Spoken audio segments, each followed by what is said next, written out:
یہ جنگ ختم نہیں ہوئی، یہ صرف ایک وقفہ ہے، ایک خاموشی جو آنے والے طوفان کی پیشگی گونج ہے۔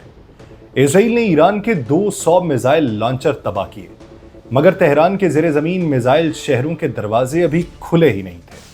یہ وہ گہرائی ہے جہاں پہ صرف میزائل نہیں، ایک نظریہ دفن ہے، مزاحمت کا نظریہ، بقا کی وہ للکار جو اپنے ہر وار کے ساتھ دشمن کو یہ پیغام دیتی ہے کہ ہم ابھی مکمل طاقت سے نہیں لڑے۔ اگر یہ صرف 30% صلاحیت تھی تو باقی 70% کا تصور ہی لرزہ خیز ہے۔ کیا مشرق وسطیٰ ایک اور دہکتے مرحلے میں داخل ہو رہا ہے، یا یہ ابھی شروعات ہے اس جنگ کی جو اب زمین کے نیچے پکتی آگ کے ساتھ اوپر کی دنیا کو بھی نگلنے آ رہی ہے؟ آپ سب پر سلامتی ہو، میں یاسر رشید ہوں اور آپ دیکھ رہے ہیں یاسر رشید آفیشل۔ ناظرین، ایرانی میزائلوں نے حالیہ 12 روزہ جنگ کے دوران اسرائیل کے کم از کم 5 فوجی اڈوں کو براہ راست نشانہ بنایا۔ یہ انکشاف میں نہیں کر رہا، دی ٹیلی گراف کو حاصل ریڈار ڈیٹا کی بنیاد پہ یہ سامنے آیا ہے، اور ان حملوں کی نہ تو اسرائیلی حکومت نے کوئی باضابطہ تصدیق کی ہے اور نہ ہی اسرائیلی میڈیا انہیں رپورٹ کر سکا، کیونکہ اسرائیل میں سخت فوجی سینسرشپ کے قوانین ایسے واقعات کی اشاعت پر مکمل پابندی عائد کرتے ہیں۔ اب ٹیلی گراف کون ہے؟ مغربی میڈیا۔ اس خبر کا مطلب صرف چند تنصیبات پر میزائل گرنا نہیں ہے، بلکہ یہ اسرائیل کے اس دفاعی بیانیے کے لیے ایک چیلنج بن سکتا ہے جو مسلسل یہ دعویٰ کرتا رہا کہ ایرانی حملے یا تو راستے میں روکے گئے یا ان کا کوئی خاص نقصان نہیں ہوا۔ اگر واقعی ایرانی میزائل اسرائیل کے حساس فوجی مراکز تک پہنچنے میں کامیاب ہو گئے تو یہ نہ صرف اسرائیل کی دفاعی صلاحیت پہ سوالیہ نشان تھا، بلکہ خطے میں طاقت کے توازن کو بھی نئے زاویے سے دیکھنے پر مجبور کرتا ہے۔ کہ وہ معلومات ہے جو منظر عام پہ آ کے مشرق وسطیٰ کی جنگی حرکیات کو یکسر بدل چکی ہے، لیکن جب تک اسرائیلی سینسرشپ کا پردہ برقرار رہے گا یہ تمام انکشافات عالمی بیانیے کا حصہ تو بن سکتے ہیں، مگر اسرائیلی عوام کے سامنے ان کا چرچا ممکن نہیں ہے۔ اور یہی وہ خاموشی ہے جو بسا اوقات سب سے زیادہ گرجدار ثابت ہوتی ہے۔ یہ انکشافات ایران اور اسرائیل کے درمیان جاری بیانیے کی جنگ کو مزید پیچیدہ بنا رہے ہیں، جہاں دونوں اطراف سے، ایک طرف سے نہیں، دونوں اطراف سے مکمل فتح کا دعویٰ کرنے کی کوشش کی گئی۔ لیکن اب جب امریکی ریاست اوریگن کے ایک معروف جامعہ کے ماہرین نے سیٹلائٹ ریڈار ڈیٹا کی مدد سے یہ ثابت کرنے کی کوشش کی ہے کہ ایران کے 6 میزائل اسرائیل کے شمال، جنوب اور مرکز میں واقع 5 حساس فوجی تنصیبات کو نشانہ بنانے میں کامیاب ہوئے، تو سوال یہ بنتا ہے کہ یہ خاموش حملے کب باضابطہ سچ بنیں گے؟ اور ان میں سے ایک اہم فضائی اڈہ، ایک انٹیلیجنس سینٹر اور ایک لاجسٹک بیس شامل ہے، جس پر کبھی بھی اسرائیل کی جانب سے کوئی سرکاری بیان ہی سامنے نہیں آیا۔ ٹیلی گراف کی جانب سے جب اسرائیلی فوج سے اس بارے میں موقف لینے کی کوشش کی گئی تو اسرائیلی ڈیفنس فورسز نے کسی بھی فوجی اڈے پر نقصان یا میزائلوں کی روک تھام کی شرح پہ تبصرہ کرنے سے یکسر انکار کر دیا۔ یعنی انہوں نے یہ نہیں کہا ایسا ہوا ہی نہیں، انہوں نے اس سے بات کرنے سے ہی انکار کر دیا۔ اور یہ خاموشی محض حکمت عملی ہو سکتی ہے، یا اس کے پیچھے وہ خوف پوشیدہ ہو سکتا ہے کہ اگر یہ اعتراف سامنے آ گیا تو اسرائیل کا دفاعی وقار جو اب تک ناقابل تسخیر تصور کیا جاتا رہا وہ متزلزل ہو جائے گا۔ یہ تمام تر تفصیلات ایک نئے رخ کی جانب اشارہ کرتی ہیں، ایسا رخ جہاں میدان جنگ کی اصل صورت فوجی سینسرشپ کے پردے میں چھپی اپنی نئی شکل میں عالمی سطح کے اوپر بے نقاب ہو رہی ہے۔ اور یہ بے نقابیاں اب محض رپورٹس نہیں بلکہ مستقبل کے کسی بڑے جغرافیائی دھچکے کا پیش خیمہ بن سکتی ہیں۔ اور دی ٹیلی گراف کی اس رپورٹ کے مطابق سیز فائر میں پہل اسرائیل کی طرف سے ہوئی ہے۔ اسرائیلی فوجی ترجمان نے محض اتنا کہنے پر اکتفا کیا کہ تمام متعلقہ یونٹس نے پوری کارروائی کے دوران اپنا عملی تسلسل برقرار رکھا، گویا وہ براہ راست حملوں یا نقصان کی تفصیل دینے سے گریز کر رہے تھے، مگر یہ محتاط زبان خود بہت کچھ کہہ گئی۔ سیٹلائٹ ڈیٹا کے مطابق صرف حساس فوجی تنصیبات ہی نشانہ نہیں بنی، بلکہ کم از کم 30 ایسے میزائل بھی اسرائیلی فضائی دفاعی نظام کو چیر کر گزرے جو رہائشی اور صنعتی انفراسٹرکچر کو نقصان پہنچا گئے، مگر اس سب کے باوجود صرف 28 اسرائیلی شہری ہلاک ہوئے۔ یہ ٹیلی گراف رپورٹ کر رہا ہے۔ یہ کسی بھی دوسرے ملک کے لیے شاید ناقابل یقین ہو، لیکن اسرائیل کی ہنگامی وارننگ سسٹم، شیلٹرز اور محفوظ کمروں کو منظم استعمال نے یہ ممکن بنایا کہ ان کے 28 لوگ ان حملوں میں مارے گئے۔ इस मंजरनामे का सबसे अहम पहलू यह है कि हमले महज इंफ्रास्ट्रक्चर तक महदूद नहीं रहे, बल्कि वो इजरायली दिफा के उस तासुर को भी चैलेंज कर चुके हैं जिसे अब तक नाकाबिल तस्खीर माना जाता रहा। जहां ईरान अपनी फतह का बयानिया जो है वो बना रहा है, वहीं इजराइल की खामोशी और महज अल्फाज इस बात का इंदिया दे रहे हैं कि असल जंग शायद मिसाइलों की नहीं बल्कि वकार और तासुर की थी, और उस जंग में सेटेलाइट डेटा वो गवाही बन चुका है जिसे छुपाया नहीं जा सकता और अब सिर्फ नजरअंदाज नहीं किया जा सकता। और इस ज़िमन के अंदर ईरान का वो फतह का जज्बा सादिक उतरता है। टेलीग्राफ के तजिए से ये जाहिर होता है कि अगरचे ईरानी मिसाइलों की अक्सरियत को इजरायली दिफाई निज़ाम ने कामयाबी से तबाह किया, मगर जंग के इब्तदाई 8 दिनों में ऐसे मिसाइलों की तनासिब बतदरीज बढ़ती गई जो इजरायली दिफा को चीरते हुए अपने हदफ तक पहुंचे। एक्सपर्ट्स के मुताबिक इस रुझान की वजूहात हतमी तौर पर वाज़ेह नहीं है, लेकिन मुमकिन वजूहात में इजराइल की जानिब से इंटरसेप्टर मिसाइलों के महदूद ज़ख़ीरे का मोहतात इस्तेमाल, ईरान की बेहतर फायरिंग हिकमत अमली और ज़्यादा जदीद मिसाइलों का इस्तेमाल शामिल था, जिसकी वजह से वो दिफाई निज़ाम को चीर के वहां पर दाखिल हुए। आमतौर पे दुनिया में इजराइल की आयरन डोम को सबसे मौसर फ़ज़ाई दिफाई निज़ाम समझा जाता है,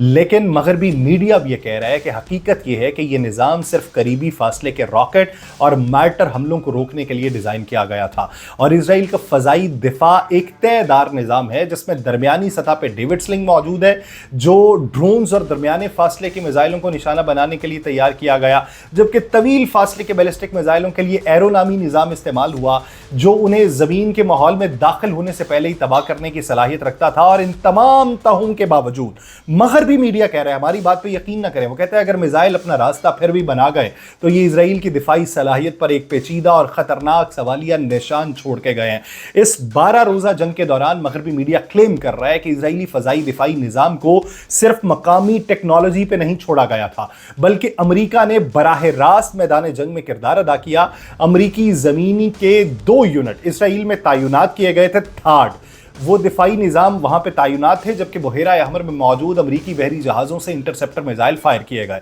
अमरीकी मुआवनत का दायरा इस हद तक वसी था कि जंग के दौरान कम अज़ कम 36 थर्ड मिसाइल फायर किए गए, जिनकी फी मिसाइल लागत तकरीबन $1,20,00,000 बनती है। और यूं ये 36 अगर फायर किए गए हैं तो ये तकरीबन 42 करोड़ के करीब डॉलर बनते हैं जो सिर्फ थर्ड के मिसाइल फायर किए गए। एक हैरत अंगेज इंकशाफ के तौर पे अब इसको देखा जा रहा है कि इजरायली हुकाम बाज़ाब्ता तौर पे अवाम को ये तंबीह जारी कर रहे हैं कि उनका दिफाई निज़ाम जो है वो मुकम्मल तौर पे नाकाबिल नफूज नहीं है। ये तस्लीम इस बात का इशारा है कि चाहे टेक्नोलॉजी कितनी ही जदीद क्यों ना हो जाए, जंगी हकीकत हमेशा उससे एक कदम आगे रहती है और दुश्मन की बदलती हिकमत अमली पर फौलादी दिफा में वो दरार भी डाल सकती है। इस जंग में 15,000 अफराद जो हैं इजरायली वो बेघर हुए हैं। कि मैं नहीं कह रहा, मगरबी मीडिया क्लेम कर रहा है, टेलीग्राफ ये क्लेम करता है क्योंकि उन्हें पूरे घरों से निकाल के होटल्स में मुंतकिल किया गया।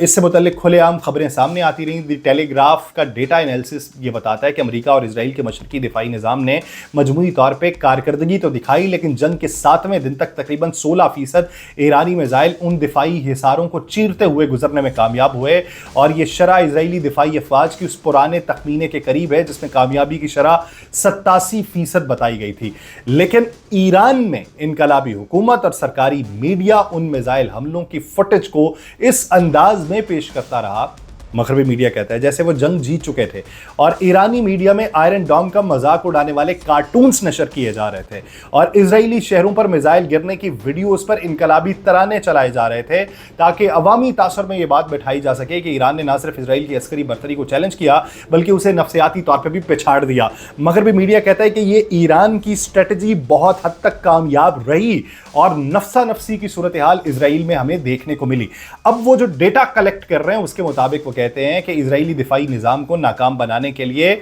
मिसाइल और ड्रोन्स को एक साथ इस्तेमाल किया गया ताकि दिफाई सिस्टम उलझन का शिकार हो जाए। और यह हिकमत अमली ईरान के उस बयानिए को तकवीत देती है कि वो इस जंग में महज जवाब नहीं दे रहा था बल्कि हिकमत अमली के साथ वो मुकाबला भी कर रहा था। मगरबी मीडिया अपनी तहकीक में यह भी कहता है कि तेज रफ्तार मिसाइलों को निस्बतन सुस्त रफ्तार ड्रोन्स के साथ मिलाकर दागने की ईरानी हिकमत अमली ने इजरायली दिफाई निज़ाम को उलझाया और उनकी तवज्जो तकसीम कर दी। और ईरानी हुकाम का यही दावा है, ایک आला ईरानी एहलकार ने द टेलीग्राफ को यह बताया कि खुदकुश ड्रोन्स का असल मकसद इजरायली निज़ाम को मसरूफ रखना होता था और बहुत से ड्रोन्स रास्ते में ही तबाह हो जाते थे, मगर वो तब भी दिफाई निज़ाम को उलझाने में कामयाब हो जाते थे। जबकि द टेलीग्राफ ये भी कहता है कि ईरान की पासदारान इनकलाब के नायब सरबरा मेजर जनरल अली फजली ने इसी हफ्ते के अंदर जुमे को ईरानी रियासती टीवी पे ये कहा था बड़े एतमाद से कि इस्लामी इनकलाब की 47 तारीख में हम दिफाई लिहाज से अपनी बेहतरीन पोजीशन पर हैं और कभी पहले हमारे पास ऐसी जंगी तैयारी, ऑपरेशनल हम आहंगी और मुजाहिदों का ऐसा बुलंद मोराल नहीं था। और मगरबी मीडिया ये कह रहा है कि इस जंग के बाद तो उनके जज्बात जो हैं वो दोगुना हो चुके हैं। और ये दावा भी वो कहते हैं ऐसे वक्त में है कि जब इजराइल ना सिर्फ पूरे ईरानी जोग्राफी में अहदाफ को बासानी निशाना बना चुका है, बल्कि ईरान के अस्करी ढांचे और एटमी प्रोग्राम को भी नुकसान पहुंचा चुका है। और उसमें ये बयानात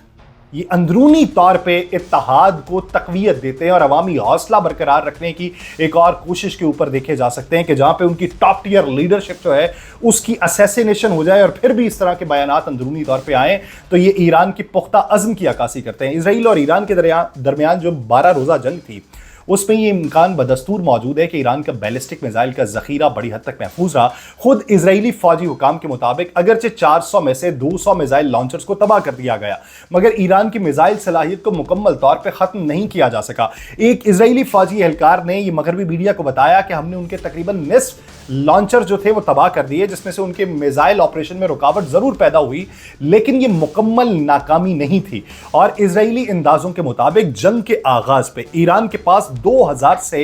2500 बैलिस्टिक मिसाइल मौजूद थे और अब वो तेजी से एक ऐसे मॉडल की तरफ बढ़ रहे हैं जिसमें मिसाइलों की बड़े पैमाने पर पैदावार मुमकिन है। और इजरायली हुक्काम को यह खदशा है कि आइंदा चंद बरसों में यह ज़ख़ीरा 8000 से 20000 मिसाइलों तक पहुंच जाएगा। यानी अब उन्हें जो खतरा है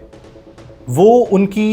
न्यूक्लियर ताकत से नहीं है बल्कि मिसाइलों से है। और पासदारान इनकलाब के नायब सरबरा मेजर जनरल अली फजली ने यह दावा किया कि ईरान के ज़ेरे ज़मीन मिसाइल जो ज़ख़ीरा है वो अभी तक तो हमने खोले ही नहीं। और उन्होंने कहा कि हमने अभी तक अपने एक मिसाइल शहर के दरवाजे ही नहीं खोले। और उनके बकौल अब तक ईरान ने महज 25 से 30% मिसाइल सलाहियत का इस्तेमाल किया है, जबकि बैक वक्त मिसाइलों की तैयारी का अमल पूरी शिद्दत से जारी है जो इस जंगी सलाहियत को मुसलसल तक़वियत दे रहा है। ये इशारे बता रहे हैं, मगरबी मीडिया क्लेम कर रहा है कि अगरचे इजराइल ने मिसाइल लॉन्चिंग सलाहियत को वक्ती तौर पे कमज़ोर किया, मगर ईरान की मिसाइल ताकत अभी भी पूरी तरह बाकी है और शायद आइंदा मराहल में मज़ीद ख़तरनाक शक्ल इख्तियार करने को है। और इस वक्त वो अमरीका बहादुर के फिर से घुटने पकड़ के बैठे हुए हैं कि आपकी मेहरबानी B-2 बॉम्बर जेट्स हमें फ़राहम कर दिए जाएँ, GBU-57 बंकर बस्टर बम हमें फ़राहम कर दिए जाएँ, जिन्हें mother of all bunker buster bomb कहा जाता है। और हमें आप F-35 की मजीद खेप अगर देते हैं तो वो हमारे लिए बेहतरी होगी। और अगर आप कहीं हमें F-47 फराहम कर दें तो फिर हमारे लिए जो जंग है उस प्रोग्राम के अंदर शामिल करके इस जंग को जीतना आसान हो सकता है। देखिए कि मुस्तकबिल के अंदर उनका हौसला कितना बुलंद होता है या ईरान उनका हौसला किस हद तक पस्त कर देता है। मुझे दीजिए इजाज़त, अल्लाह निगहबान।